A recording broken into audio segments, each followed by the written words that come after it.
Muchos lo conocen como el juicio del diablo. El juicio del diablo, así es. Un caso que pasó hace ya muchos años, en 1980, un niño de 11 años de edad que fue poseído por una entidad demoníaca. Ella afirma que el niño tenía 43 demonios que lo estaban atacando. Comenzaron a aparecer en David unas fuerzas impresionantes que toda su familia tenía que agarrarlo y él gritaba.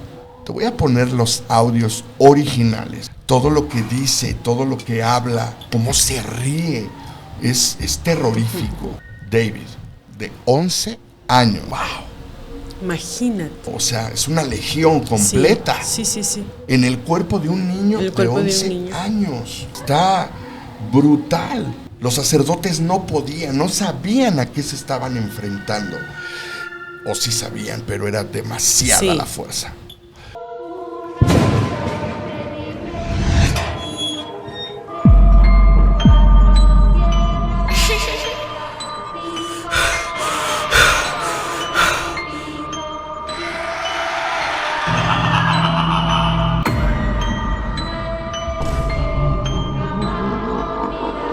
Mis queridos amantes del terror y el suspenso, sean todos ustedes bienvenidos a una charla más de lo paranormal. Es para nosotros un verdadero gusto y placer que puedan acompañarnos. El día de hoy, como ya es costumbre, me acompaña mi gran amiga, muy querida Blanquis. ¿Cómo estás? Hola Roy, muy bien, muchas gracias. Muy contenta de estar aquí nuevamente con ustedes. Tenemos para ustedes un programa súper interesante. Muchísimo. De unos de los temas que está ahorita de moda, ¿no? Que está en boga. Y también pues vamos a verlo de dos maneras distintas, de dos perspectivas distintas, ¿no? La paranormal, que es la que a todos nos emociona y la que conocemos en realidad. Sí, exactamente. Y también la parte en la que nos habla de lo que sucedió en realidad, basado en reportes policíacos, incluso un juicio penal que se llevó a cabo en Estados Unidos, en la ciudad de Connecticut. Es correcto, se podría decir, muchos lo conocen como el juicio del diablo. El juicio del diablo, así es. Pues ni más ni menos, como ya lo dijo Blanquis, el día de hoy vamos a hablar de un caso que pasó hace ya muchos años, en 1980 para ser exactos, pero volvió a surgir a raíz de que en el 2021 sacaron una nueva película de esta saga, El Conjuro 3. El Conjuro, así es. Donde participan los famosos Warren, y se habla de un niño de 11 años de edad que fue poseído por una entidad demoníaca. De hecho, en el reporte de Lorraine Warren, ella afirma que el niño tenía 43 demonios que lo estaban atacando. Un número muy exacto. Exacto, un número muy exacto. Un número muy exacto. Así Pero es. Quédense hasta el final porque créanme que el desenlace que nosotros estuvimos viendo y analizando, estuvimos viendo infinidad de documentales y de videos, creo que les va a encantar. Para los que no conocen del tema, déjame te platico un poquito. Sí. David es un niño de 11 años, el cual pertenecía a una familia estadounidense de 6 integrantes. Eran 4 hermanos, 3 de ellos hombres, una hermana, papá y mamá. Él era el más chico, tenía 11 años de edad. Su hermana, en ese momento ya tenía una pareja y pensaban en poder comenzar esto de independizarse y vivir solos, como toda pareja joven. Pide ayuda a su familia para que se vayan y se cambien. Para mudarse, así es. Ajá. Y llegan a la casa, la cual va a vivir la hermana, y se percatan que es una casa muy vieja, muy deteriorada y que necesita muchísimo trabajo. Obviamente me imagino que puede ser porque a lo mejor eso fue lo que les alcanzó para pagar. Sí, claro. Eran estudiantes, estaban estudiando y todo comienza cuando le solicitan a su hermano menor, David, que les ayude a limpiar una de las habitaciones. Ahí es donde comenzó todo esto. Él narra y explica que que estaba él barriendo esta habitación y pudo sentir que alguien lo observaba. Un niño de 11 años comienza a sentir miedo, observado, y en un momento voltea y ve una entidad. Él la describe como muy alta, completamente oscura y con unos cuernos enormes. Lo tira a la cama y le dice: te vas a morir, vengo por ti. Él inmediatamente sale corriendo del lugar, no quiere saber más y no vuelve a poner un pie en esa casa.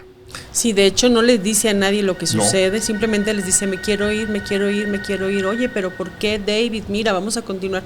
Yo me quiero ir y me quiero ir y me quiero ir. Era un niño muy tranquilo. Ajá, exacto.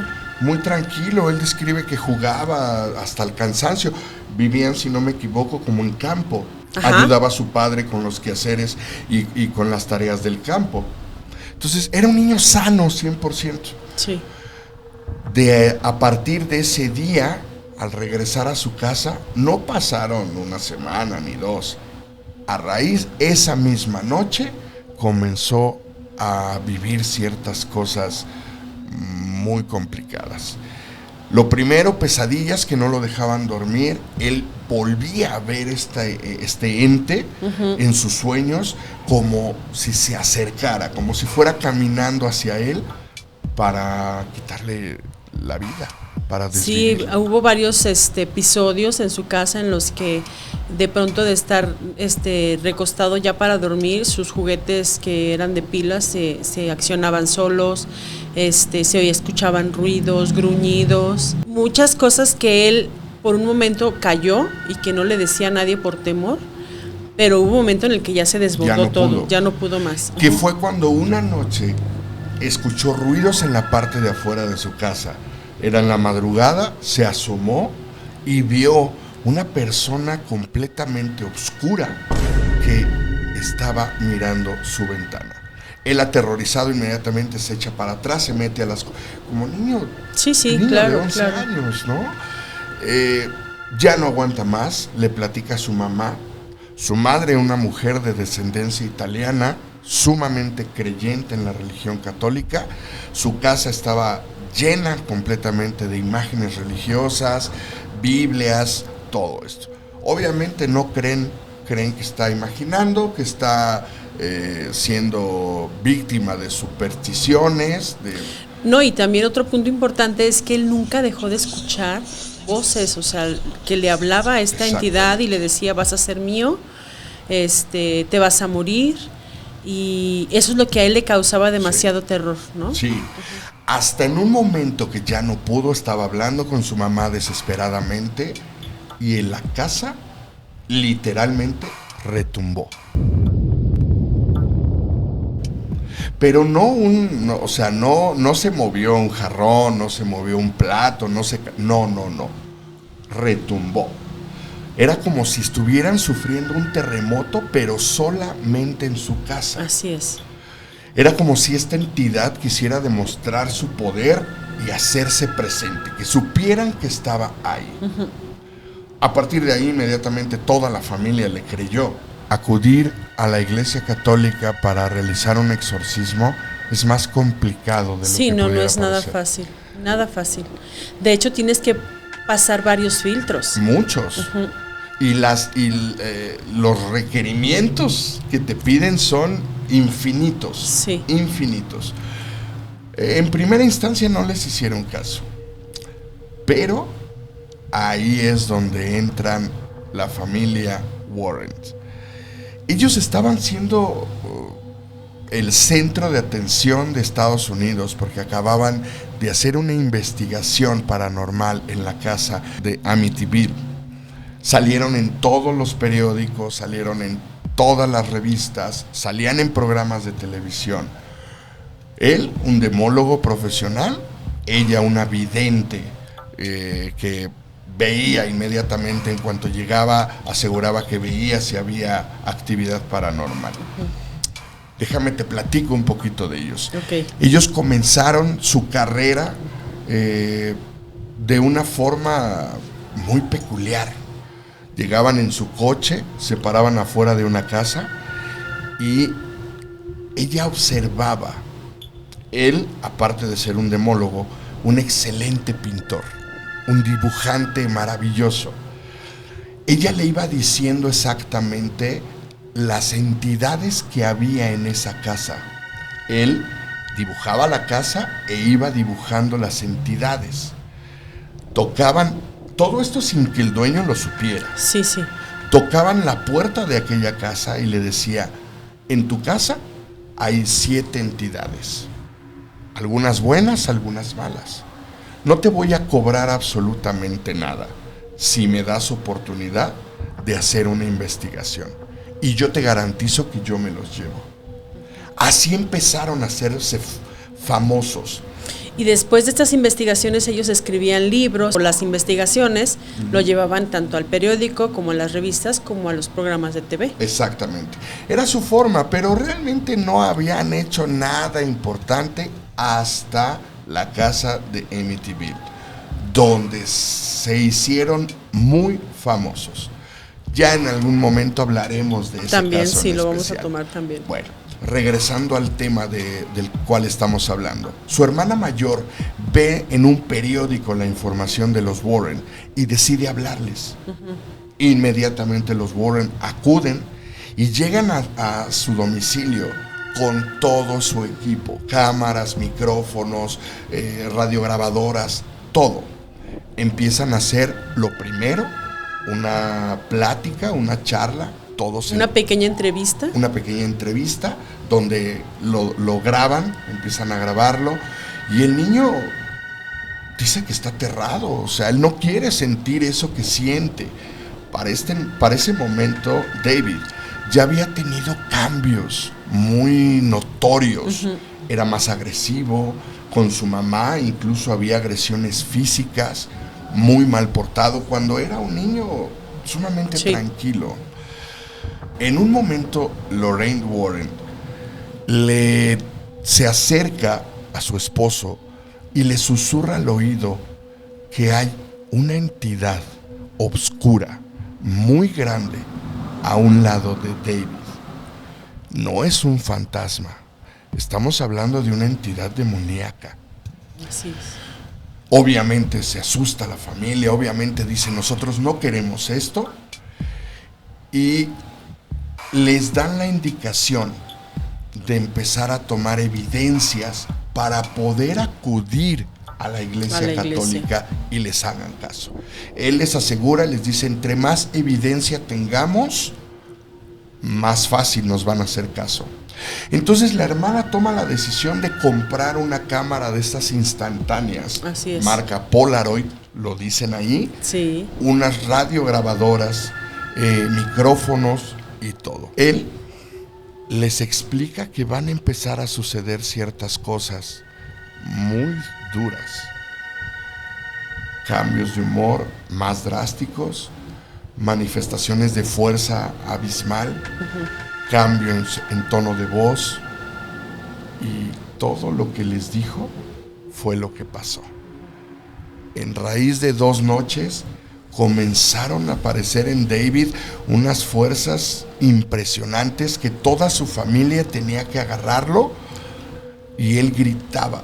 Te voy a poner los audios originales de David. Están impresionantes. Get out of my son. Get out of my son. Come on. Come on, son. Son, get up. Get away from my son. No! I'm your mother.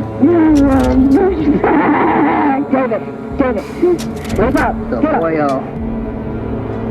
Todo lo que dice, todo lo que habla, cómo se ríe, es terrorífico. Mandan esta evidencia a los Warren, le dicen, ya no podemos, por favor, ayúdanos.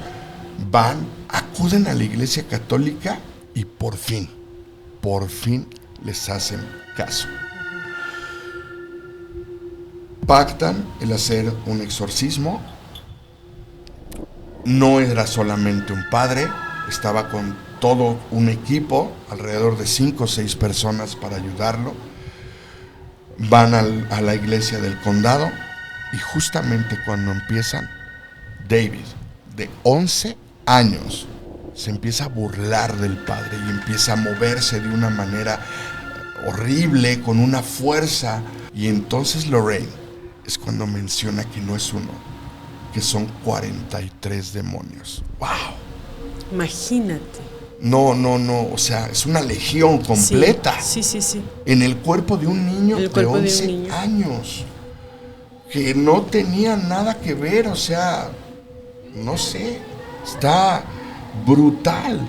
Una figura de las más importantes en este caso es Ernie. ¿Recuerdas que su hermana, todo comenzó porque iba a hacer vida con su pareja? Ernie. Él siempre estuvo ahí, siempre estuvo apoyando a la familia con todo esto. Y justamente cuando están haciendo el exorcismo, él es una de las personas que lo está agarrando mientras él se retuerce y grita y todo, al grado en el que se desespera.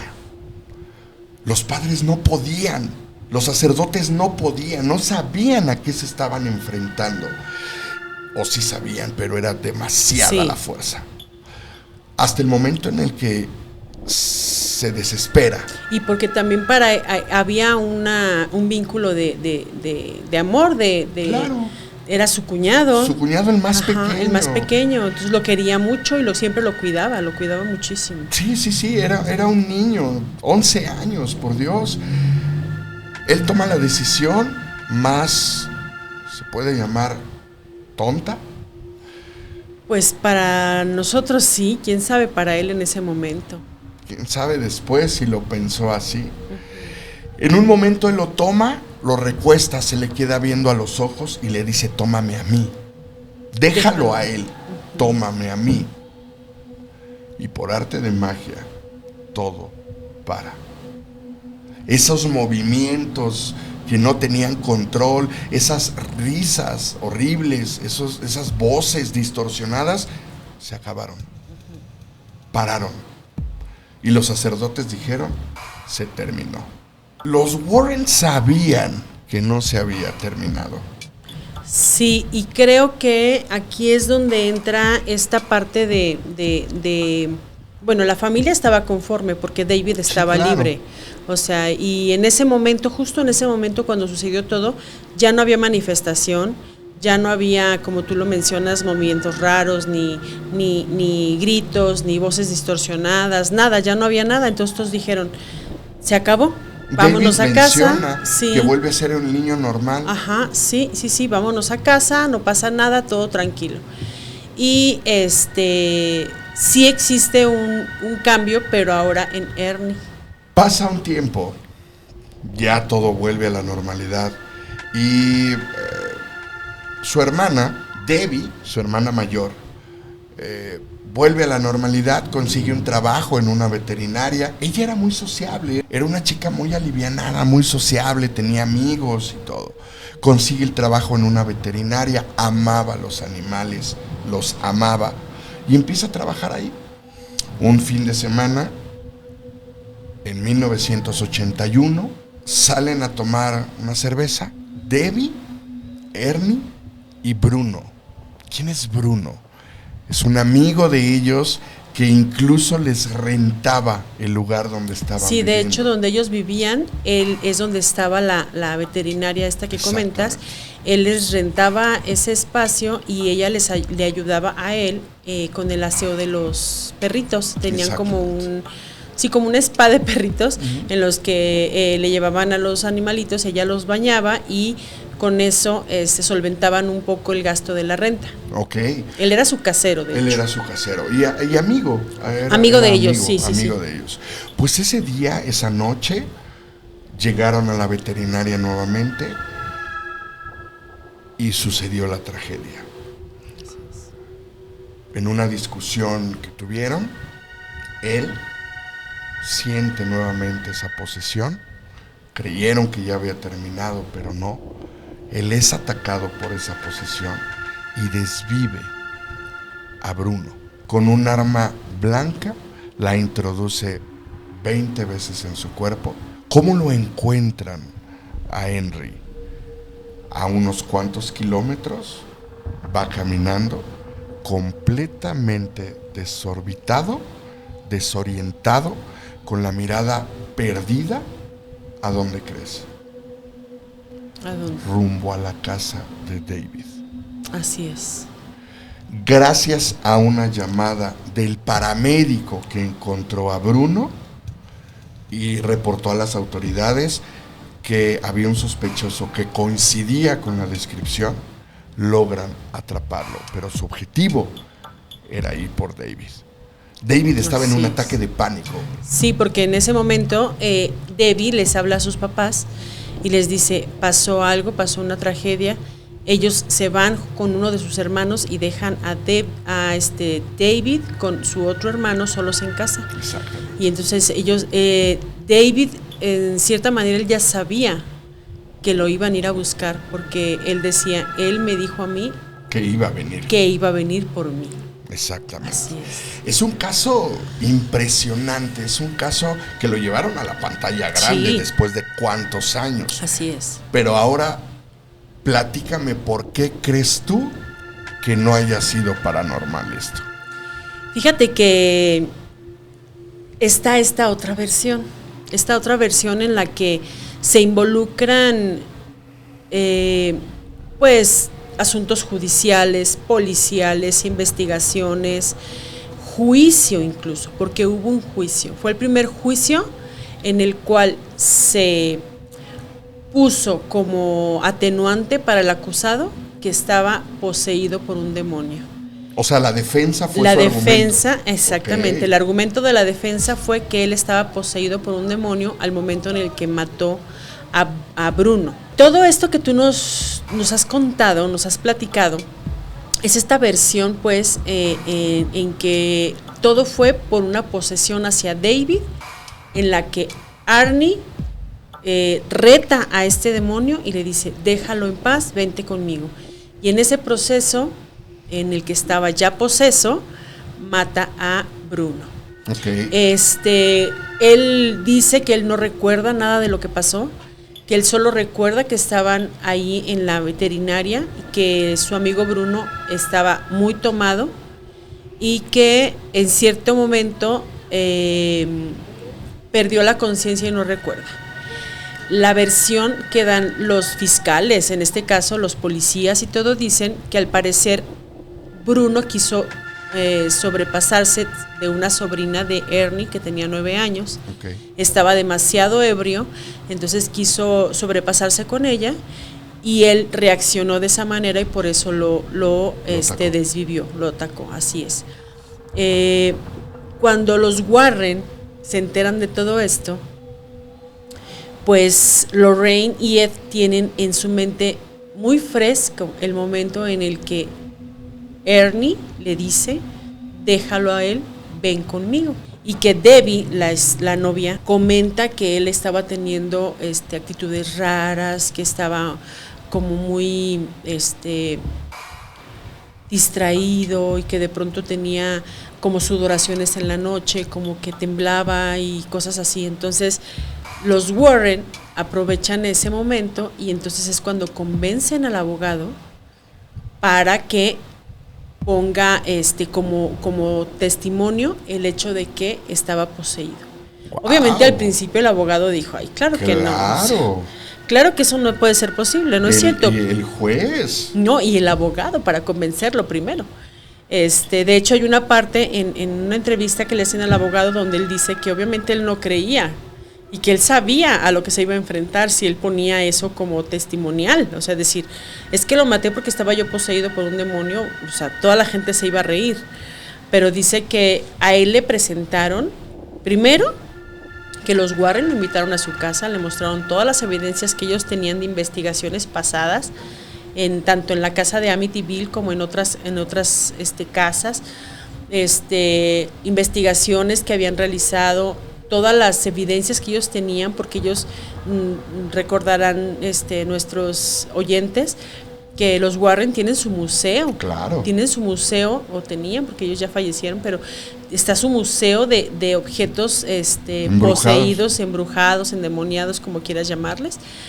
Entonces llevan al abogado y le muestran todo eso y es la manera en cómo lo convencen.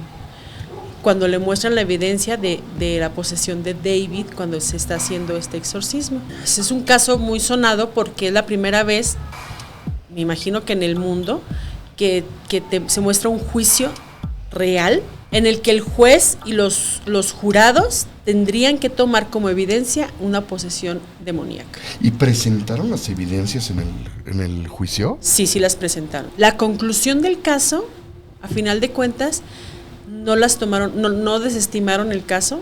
O sea, Ernie fue condenado. Ajá. Fue condenado de 5 a 10 años. Lo único que pudieron lograr los abogados fue alegar legítima defensa, en el sentido de que estaba por atacar a su sobrina de Ernie. Tú no has visto la película, yo sé que no la has visto porque, ni la veré.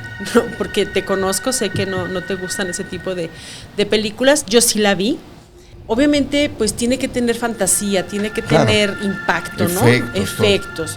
Porque hay un momento, por ejemplo, en el que Ernie está en la cárcel y está teniendo un ataque de posesión, mientras los Warren están tratando de salvar al mundo, buscando dónde fue el origen de esta invocación o de esta invocación a ese demonio para que pudiera poseer tanto a David como ahora a Ernie. En la película te muestran cómo incluso las autoridades carcelarias, porque está él en la cárcel, están siendo testigos de esa posesión, uh-huh. ¿Sí? De cómo está Ernie acá recibiendo todos los ataques y todo esto.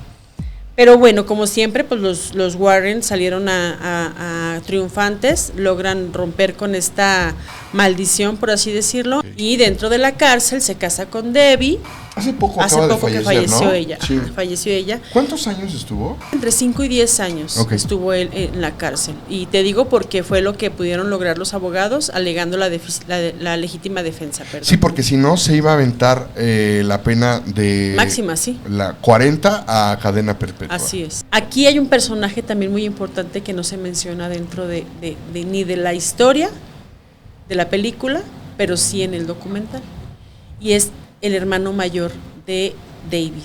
Ok. El hermano mayor de David afirma que todo esto fue planeado o planteado por los Warren precisamente para sacar ventaja económica. Y en el momento en que Arnie desvive a Bruno, ellos lo ven como una oportunidad para crear más controversia y entonces sí poder lograr que por primera vez en un juicio se alegara una posesión demoníaca. El hermano comenta incluso, es algo que a mí me impactó muchísimo, que la señora, la mamá, era una excelente cocinera y que siempre les daba la comida que ellos querían, a la cantidad que ellos quisieran, pero que ella siempre tenía un bote de un medicamento, según para ella, para poder dormir, pero él siempre se percataba que después de cenar todos caían rendidos. Wow. Él se da la tarea, busca cuáles son efectos secundarios de este medicamento, y entre los efectos secundarios del medicamento está alucinaciones, ataques epilépticos, ataques, así es. Yo creo que la cuestión de David sí fue una situación paranormal, sí fue una posesión demoníaca, sí, porque fue muy fuerte, está registrado en el Vaticano, todo.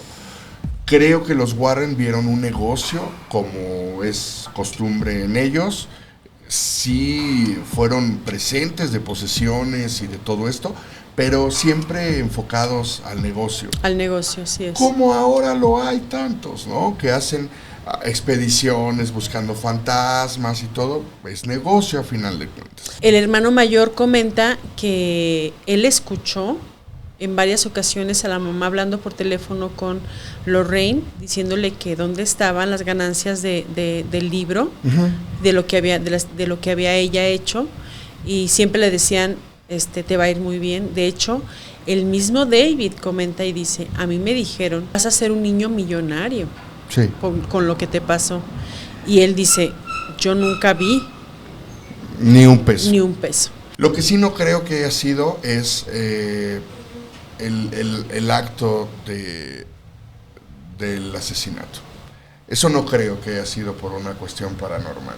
Venían de una taberna, venían de echar unos tragos, obviamente. Ellos van a decir que fueron unas cuantas, pero la realidad es que no se sabe.